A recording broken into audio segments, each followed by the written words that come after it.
45,000 से ज़्यादा मरीजों का मुफ्त में इलाज, जिन्होंने इंसानियत को सबसे बड़ी तवज्जो दी। तो स्वागत करते हैं रमन किशोर जी का। जिस गांव में हूँ वहाँ का जो आधी आबादी है इसी दिल्ली शहर में रहता है। आपकी बहुत सारी रील्स वायरल हैं कि गांव का डॉक्टर। इसके पीछे भी एक कहानी है। मेरी मम्मी लेट डायग्नोसिस की वजह से एक्सपायर हुई थी। गांव में समय से इलाज नहीं मिला था उनका।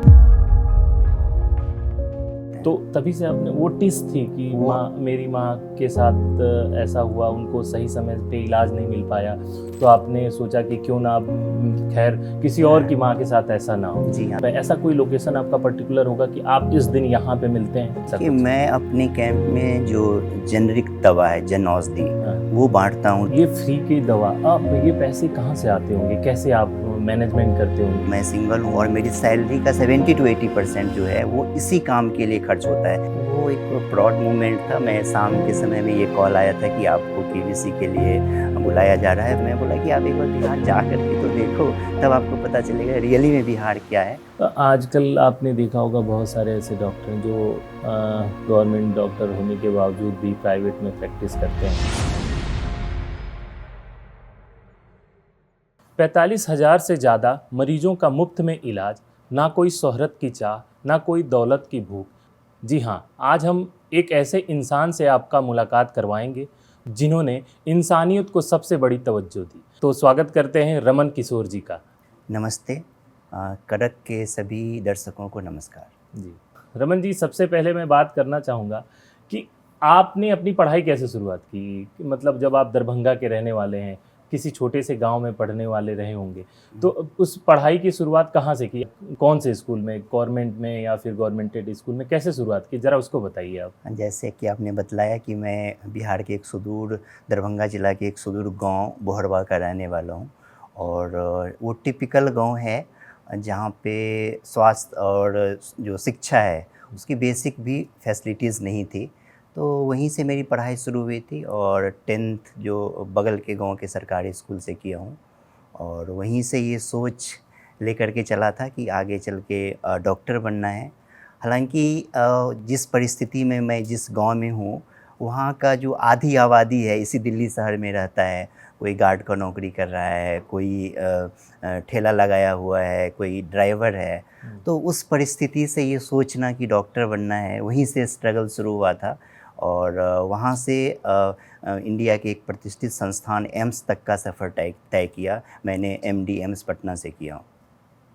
अच्छा, तो आपने MD एम्स पटना से किया। एम्स पटना। और MBBS की पढ़ाई आपने कहाँ से की? MBBS गया मेडिकल कॉलेज। अच्छा, बिहार में। तो आप जब आपने ये कंप्लीट कर ली पढ़ाई, तो आप डॉक्टर कहीं किसी गवर्नमेंट के किसी हॉस्पिटल में बने थे, मतलब किसी पटना में या फिर कहीं? हाँ, मैं ESIC मेडिकल कॉलेज जो लेबर मिनिस्ट्री का है, हाँ। वहीं पे डॉक्टर। आपकी बहुत सारी रील्स वायरल हैं कि गांव का डॉक्टर, तो आपका ये सोच क्यों आया कि गांव में ही, गांव, अपने गांव से ही शुरुआत करते हैं? ऐसा क्यों आपने शुरुआत ही ऐसा क्यों किया? मतलब कि आपको पता है कि गांव में वो सुविधाएं नहीं होती, एक डॉक्टर कैसे जाएगा उस रिमोट एरिया में, और उसकी जब तक उसको सुविधाएं नहीं मिलेंगी तो कैसे लोगों तक पहुंच पाएगा? इस हिसाब से आपने क्यों, मतलब यहीं से क्यों शुरुआत किया?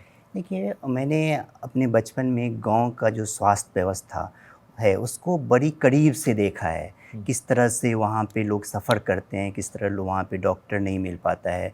और इसके पीछे भी एक कहानी है। मेरी मम्मी लेट डायग्नोसिस की वजह से एक्सपायर हुई थी। गांव में समय से इलाज नहीं मिला था उनका। तो एक टिस था कि नहीं, मैं स्वास्थ्य सुविधाओं को यहाँ लेकर आना है। क्या होता है कि जब आप अपने करियर में आगे बढ़ रहे होते हैं तो कुछ सोच आपका पीछे छूट जाता है। लेकिन मैं कोशिश किया कि उस सोच को ज़िंदा रखूं, और बड़े शहर में आने के बाद भी मेरे पास 2 रास्ते थे। आगे बड़े हॉस्पिटल खोल लूँ, दूसरे अदर कंट्रीज़ में चले जाऊँ। बट मैंने उस सोच को ज़िंदा रखा कि जो मैं पिछले 7-10 साल पहले सोचा था उसी सोच पे चलना है।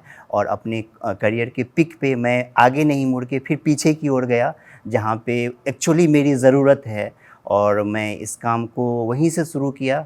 और कहते हैं ना कि यदि किसी काम में आपको मन लगता है, यदि आप एंजॉय करते हैं तो वो काम करना चाहिए।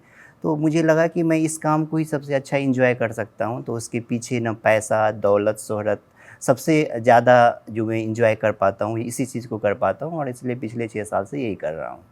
अच्छा, तो आपकी माताजी को क्या हुआ था? क्या मतलब कोई कोई बीमारी थी, क्या हुआ था? उनको गाँव में थी, तो उनको कुछ सिम्पटम्स थे और गाँव से ही इलाज करवा रही थी। हुँ, और बट बाद में जाके पता चला कि उनको कैंसर है, वो भी लेट स्टेज में है। तो उनको मैं मुंबई भी लेके गया था हुँ। और वहाँ पे इलाज नहीं हो पाया क्योंकि एडवांस स्टेज में था, तो वो एक्सपायर की थी। और वहीं से ये सोच आया था कि हम बड़े डॉक्टर भी बन जाएँ, बड़े जगह पे चले जाएँ, तो यदि बीमारी एडवांस स्टेज में है तो उसका कुछ नहीं कर सकते हैं। तो मुझे अर्ली डायग्नोसिस, समय से पहले जांच और इलाज के लिए काम करना है। तो यही मैं पिछले 6 साल से कर रहा हूँ, गाँव में जाता हूँ। हर जितने भी लोग हम मेरे कैंप में आते हैं, सबका स्क्रीनिंग होता है समय से हुँ। पहले, जांच के लिए सबका स्क्रीनिंग होता है। और बहुत सारे ऐसे लोग का पता चलता है जिनको ये नहीं मालूम था कि वो बीमार हैं, और उनको मैं एडवाइस करता हूँ, उनको काउंसलिंग करता हूँ कि आप अपनी जीवन शैली को सुधार करिए, आप खान-पान में सुधार करिए, आप दवा रेगुलर खाइए, तो आप ठीक हो सकते हैं। जो बड़े अस्पताल का जो खर्चा है लाखों रुपया, उससे आप बच सकते हैं। तो माताजी का मतलब इतना लास्ट स्टेज में कैंसर जाना, क्या ये कोई इलाज के अभाव में ऐसा कुछ हुआ था या हाँ, फिर?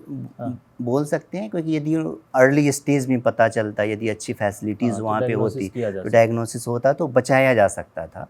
तो उनका लेट डायग्नोसिस हुआ था, फिर उसमें हम कुछ नहीं कर सकते हैं। तो तभी से आपने वो टिस थी कि वो मेरी माँ के साथ ऐसा हुआ, उनको सही समय पे इलाज नहीं मिल पाया, तो आपने सोचा कि क्यों ना अब किसी और हाँ, की माँ के साथ ऐसा ना हो, जी हाँ। ऐसा?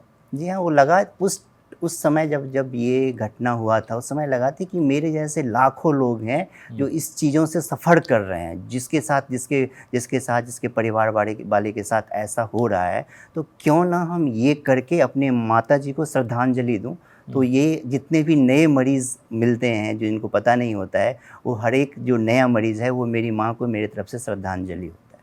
अगर मान लीजिए कि पटना, बिहार की राजधानी पटना से कोई व्यक्ति दरभंगा जा रहा हो और उसको ये पता है कि आप देखते हो, फ्री में इलाज है, वो आपसे कैसे रीच आउट कर पाए, कैसे आपके पास पहुंच पाए? ऐसा कोई लोकेशन आपका पर्टिकुलर होगा कि आप इस दिन यहाँ पे मिलते हैं, ऐसा कोई? 2 चीज़ें हैं, मैं अपने आप को सोशल मीडिया से कनेक्ट किया हूँ, और जो कोई भी आदमी सिंपली सर्च करके मेरा नाम डॉक्टर रमन किशोर या गाँव का नाम डॉक्टर सर्च करके मेरा फ़ोन नंबर वहाँ से, मेरा व्हाट्सएप नंबर वहाँ से ले सकता है और मुझसे कनेक्ट हो सकता है, कहीं भी बैठा हो हम्म, रिमोट एरिया में।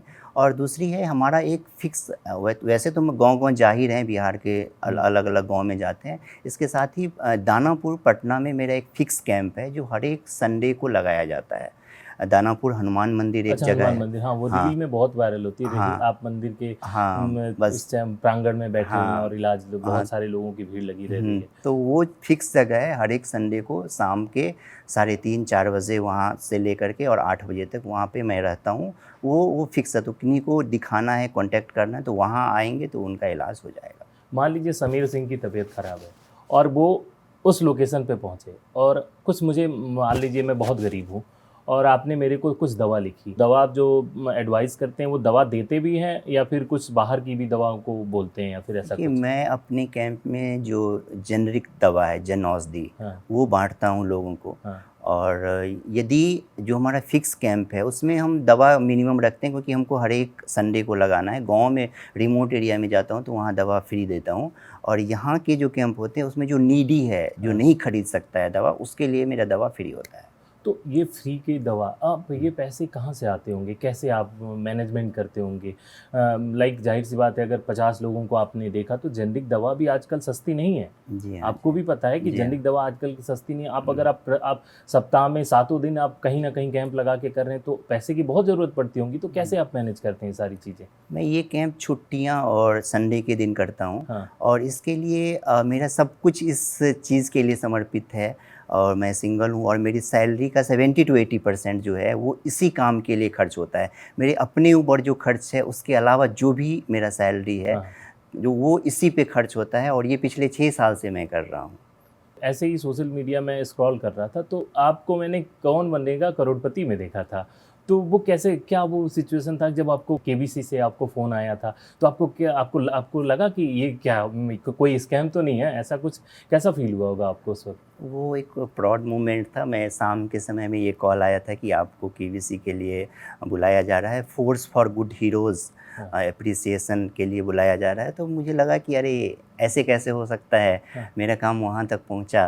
तो फिर उनको मैं कन्फर्म किया, आप मेल करो। उसके बाद फिर उन्होंने मेल किया, फिर जाके ये तसल्ली हुआ कि नहीं ये सही है। और एक सपना सच होने जैसा था कि इंडिया का जो सबसे बड़ा प्लेटफॉर्म हुँ, है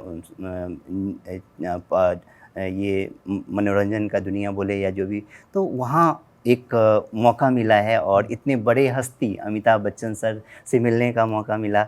वो एक मतलब एक्साइटिंग मोमेंट था। और वहाँ गया था तो मतलब सर बहुत हम्बल थे, एकदम आराम से ही बातचीत हुआ और जो मेरा स्टोरी है, मेरा जर्नी है, वो दिखाया गया था।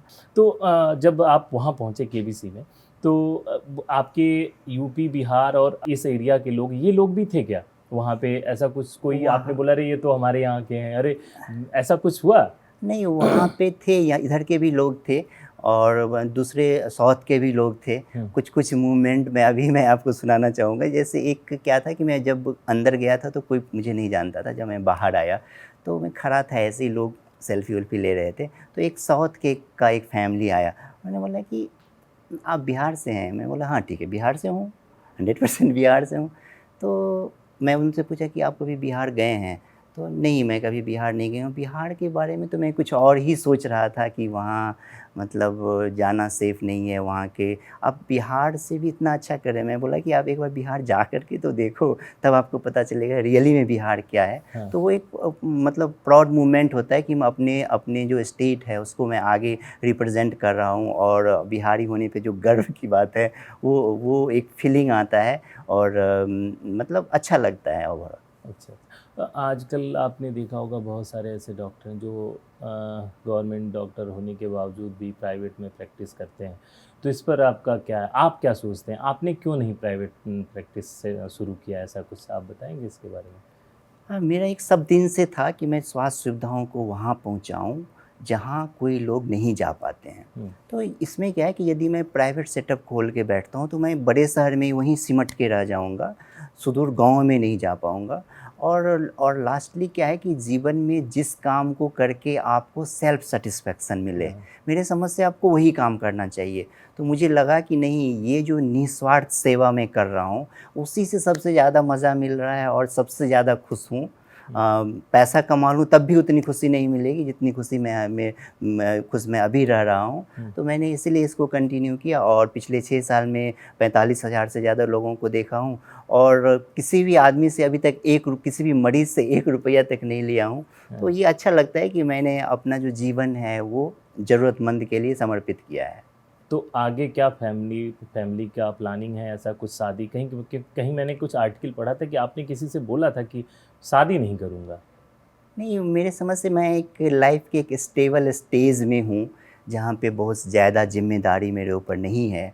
तो मैं नहीं चाहता हूँ कि कुछ एक्स्ट्रा ज़िम्मेदारी, ऐसी ज़िम्मेदारी ले लूँ जो मैं नहीं उसको कैरी फॉरवर्ड कर सकता हूँ। हाँ, तो मेरा यही स्टेज है कि मैं शादी नहीं करके और इसी तरह से ज़िंदगी जो है मेरा वो ज़रूरतमंदों के लिए होगा। मेरे समझ से यदि मैं एक छोटा त्याग कर लेता हूँ और इससे मैं लाखों लोगों तक पहुँच सकता हूँ, तो ये मेरे लिए अच्छी बात है और मैं ये करके खुश हूँ। तो मैंने यही प्रण किया है कि शादी नहीं करना है और जो काम मैं कर रहा हूँ जिस स्पीड से, वही इसी स्पीड से होगा। तो शादी नहीं करेंगे। लेकिन बहुत सारे ऐसे लोग हैं जो जिन्होंने शादी करके भी बहुत अच्छा काम किया, बहुत समाज सेवा के लिए। जी हाँ, मैं तो शादी क्यों बाधा बन रही है नहीं, ऐसा कुछ? बाधा कोई नहीं है। शादी तो एक मतलब ऐसा नहीं कि मैं उसको क्रिटिसाइज़ कर रहा हूँ कि ऐसा करके लोग ये, बट देखिए सबका अपना-अपना सोच होता है, सबका अपना-अपना एक रास्ता होता है। मुझे अपने जीवन के लिए एक रास्ता मिल गया है हुँ, और मैं उस रास्ते पे बहुत तेज़ी से दौड़ रहा हूँ। हुँ, तो मुझे लगता है कि अब मुझे लेफ़्ट राइट करने की कोई ज़रूरत नहीं है। जिस रास्ते पे हूँ, जिस रास्ते पे चल रहा हूँ, उस रास्ते पे आगे चलते जाऊँ। क्योंकि अभी मेरा मिनिमम रिस्पॉन्सिबिलिटीज़ है, जो भी मैं अर्न कर रहा हूँ उसमें से कुछ अपने ऊपर खर्च होता है, बाकी सब मैं इसमें लगा देता हूँ। तो मेरे समझ से इतनी ज़्यादा फ्रीडम जो है हुँ। ये नहीं मिल पाएगी, बहुत सारी रिस्पॉन्सिबिलिटीज़ होगी उसके बाद ज़िंदगी में, जो जो कॉमन चीज़ें हैं। तो मैं सोच रहा हूँ कि नहीं, मैं जिस डायरेक्शन में हूँ उसी डायरेक्शन में आगे बढ़ता रहूँगा। बाकी शादी बहुत अच्छी चीज़ है और लोग क्योंकि लाइफ़ में सबको सेफ्टी चाहिए, सबको कोई लोग चाहिए। तो यदि दूसरे लोग हैं उनके लिए अच्छी बात है, बट मैं अपने लाइफ में सेटिस्फाइड हूँ और इसी डायरेक्शन में चल रहा हूँ बस। तो क्या आप जब आप दरभंगा में बैठते हैं और पटना के और भी कई सारे जगह में, तो क्या जो पॉलिटिकल लीडर उनका फ़ोन कॉल आता है सपोर्ट या फिर कुछ फाइनेंशियल सपोर्ट करने के लिए, ऐसी ऐसी चीज़ें? कॉल तो आते हैं बहुत सारे, कॉर्पोरेट वाले का भी कॉल आता है, लीडर का भी कॉल आता है, बट मैंने प्रण किया है कि मैं खुद के पैसे से ही ये काम करूं। क्या है ना कि आप महीने भर कमा रहे हो और जब आपकी सैलरी आती है उस पैसे से यदि आप किसी का हेल्प कर रहे हो, उसमें जो मज़ा है, उसमें जो सेटिस्फेक्शन है, वो किसी से पैसा लेकर के और किसी को दे दें तो उसमें नहीं है। और यदि किसी से पैसा लेते हैं तो उसके साथ बहुत सारी जिम्मेदारियां भी होती है, उनका क्या पर्पस है, वो बहुत सारी चीज़ें उसके साथ होती है। तो मैं फ्री होकर के और जो भी पैसा मेरा है उसी से जितना कर सकता हूँ वो कर रहा हूँ। आप कहीं अभी सर्विस में हैं, कहीं गवर्नमेंट के से? अभी जस्ट मेरा जो एसआरशिप है हाँ। वो ख़त्म हुआ है, सीनियर रेजिडेंसी ख़त्म हुआ है हाँ। ईएसआईसी मेडिकल कॉलेज में। हाँ। अभी मैं आगे जाके असिस्टेंट प्रोफेसर के लिए ज्वाइन करूँगा, जो बच्चों एमबीबीएस के बच्चों को पढ़ाते हैं, उसके लिए नियर फ्यूचर में ज्वाइन करूँगा। तो आपके साथ इस मुहिम में क्या आपके कलीग, आपके जूनियर, आपके सीनियर, ये इनका तो सहयोग रहता होगा? हाँ, जो डॉक्टर एक्चुअली ये तो मैं शुरू किया था अकेले ही, लेकिन जब लोगों ने देखा कि मैं अपनी काम को ईमानदारी से कर रहा हूँ और कोई हिडन एजेंडा इसके पीछे नहीं है, हाँ। ना क्लिनिक खड़ा करना या ना कुछ और भी है, तो लोग धीरे-धीरे जुड़ते गए। अभी 25-30 लोगों का एक टीम है और वो जब भी ज़रूरत होता है डॉक्टर की या फिर नर्सिंग स्टाफ की, तो वो लोग आते हैं और वो लोग मदद करते हैं। अच्छा। तो आप आने वाली जो पीढ़ी, जो डॉक्टर पीढ़ी है, उसको आप एक क्या सलाह देना चाहते हैं कि क्या उनको करना चाहिए? कैसे? बहुत सारी जगह आपने देखा होगा पेशेंटों के साथ डॉक्टर बहुत बुरा बिहेवियर करते हैं। मैं ये नहीं कह रहा हूँ, लेकिन आपने देखा होगा बहुत सारी रील्स एंड बहुत सारे चैनल्स पे ये सारे दिखाई देते हैं कि डॉक्टरों ने बहुत बुरा व्यवहार किया है। तो जबकि डॉक्टर को कहा जाता है कि भगवान का दूसरा रूप है। तो इस पे आप क्या कहना चाहेंगे? देखिए, हर एक जगह अच्छे लोग भी हैं, बुरे लोग भी हैं। अब मेरा पहला सलाह जो है वो नेक्स्ट जनरेशन को होगा कि आप लोगों से बात करो, कम्युनिकेट करो। आजकल क्या है, कम्युनिकेशन गैप है। डॉक्टर अपने चैम्बर में बंद है और पेशेंट बाहर हैं, तो एक दूसरे से जब आप बात करोगे तो बहुत सारी गलतफहमियां हैं, चाहे बहुत सारी जो सोच है वो अपने आप ख़त्म हो जाएगी आपकी। और बिल्कुल हेजिटेट नहीं। क्या होता है कि डॉक्टर जनरली क्या होता है कि अपना नंबर, फ़ोन नंबर जो है वो किसी को देना नहीं चाहते हैं कि हाँ ठीक है डिस्टर्ब होंगे, उनको भी बहुत ज़्यादा वर्कलोड होता है। तो मेरे समझ से यदि आप, आजकल सोशल मीडिया सबसे अच्छा माध्यम है, तो आप लोगों से कम्युनिकेट करते हो तो उनका भी हेल्प होगा और वो लोग आपके बारे में जानेंगे भी तब ही। क्योंकि आजकल जो है डॉक्टर पे लोगों का भरोसा जो है वो कम हुआ है, बहुत कम हुआ है। तो यदि आप लोगों से बात करते हैं, मिलते हैं, तो आप पे लोग का भरोसा जो है वो बनेगा। जैसे अपनी बात कर लूँ तो मुझे समाज ने आगे बढ़ाया, समाज ने मेरे काम को एप्रिसिएट किया। जैसे देखते होंगे कोई रील डालता हूँ तो वो वायरल होता है, लाखों में व्यूज़ जाते हैं, करोड़ों व्यूज़ भी जाते हैं। तो ये चीज़ इसलिए आया कि मैं अपने काम जो भी कर रहा हूँ वो लोगों को दिखाया कि मैं देखो ये कर रहा हूँ। तो धीरे धीरे लोगों पे भरोसा, लोगों का मेरे ऊपर भरोसा बना। तो इसी तरह से उनका भी भरोसा, लोग जो है वो उन पे भी भरोसा कर सकते हैं। लगातार अपने काम को दिखाएंगे और लोगों से बात करेंगे तब। तो रमन किशोर जी, मैं एक और मैं आपसे प्रश्न करना चाहूँगा कि आजकल के युवाओं में आप देख रहे होंगे जिम करते हुए युवा एकाएक गिर जाता है, उसकी डेथ हो जाती है, भी अब हार्ट अटैक आ जाता है, ये सारी चीज़ें आती हैं। तो आजकल के युवाओं को फिट होने के लिए जिम जाना पड़ता है और जिम में ऐसी घटनाएं हो जा रही हैं, तो इसके पीछे क्या कारण हो सकता है? आपके हिसाब से क्या लगता है?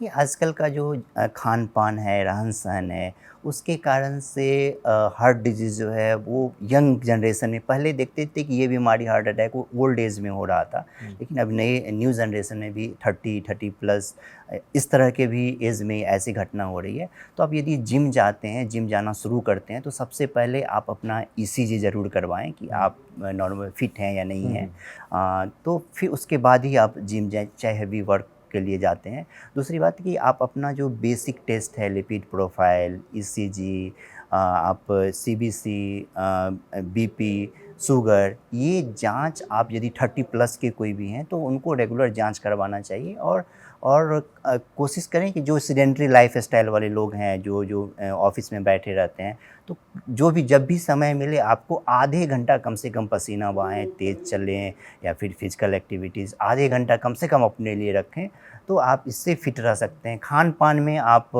कोशिश करें कि आजकल रेडी टू ईट वाले जो जो सिचुएशन है या फिर फ़ास्ट फूड है, उससे आप जितना बच सकते हैं वो बचें। आपके भोजन में, आपके खाने में जो जो डिफरेंट जो एलिमेंट्स है उसका प्रॉपर कॉम्बिनेशन होना चाहिए। आप जैसे सिर्फ आप कार्बोहाइड्रेट नहीं लें, आप प्रोटीन भी होना चाहिए, वेजिटेबल्स भी होना चाहिए। तो इस तरह से करके हम एक हेल्दी लाइफ जी सकते हैं और ऐसी चीज़ों से बच सकते हैं। पर्सनल लाइफ में जो जॉब करते हैं लोग 9 से 6 7 ऐसे करके जो 9 घंटे की जो ड्यूटी होती है एक तरह से ऑफिस वर्क, तो वैसे काम करने वाले लोगों को क्या सलाह होगा आपका?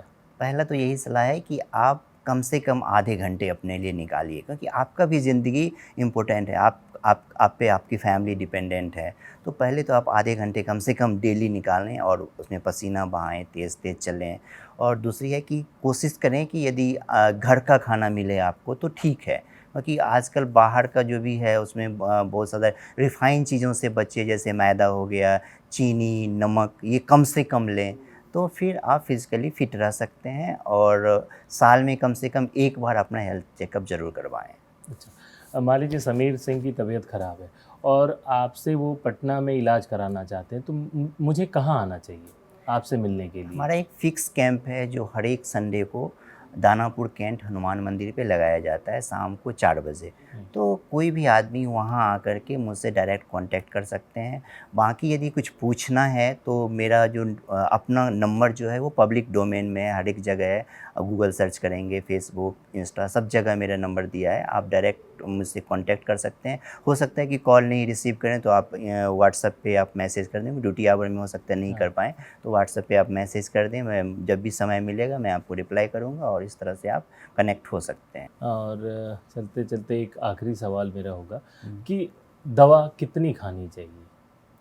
कि कोशिश करिए कि जैसे मैं बोला कि यदि अर्ली स्टेज में कोई भी बीमारी है तो कोशिश करिए अर्ली स्टेज में स्क्रीनिंग ज़रूरी है। कम से कम साल में एक बार आप अपना हेल्थ चेकअप करवाइए। आप बीमार हैं नहीं हैं, आजकल आप देखते होंगे कम एज में भी बहुत सारी बीमारियां, जैसे हम बीपी शुगर या फिर हम देखते हैं कि हार्ट अटैक, लिपिड प्रोफाइल भी बहुत ख़राब हो जाती है, कोलेस्ट्रॉल हाँ, हमारा आज का खान पान रहन सहन, तो आप कम से कम साल में एक बार चेकअप करवाइए। आपको पता चलेगा कि अभी मैं थोड़ा सुधार कर लूँ जीवन शैली में, खान पान में, तो ठीक हो सकते हैं। तो वो ज़रूरी है और दवा जितना ज़रूरत है उतना ही खाना चाहिए, वो तो है ही। कोशिश करें कि हम बीमार पड़े ही नहीं।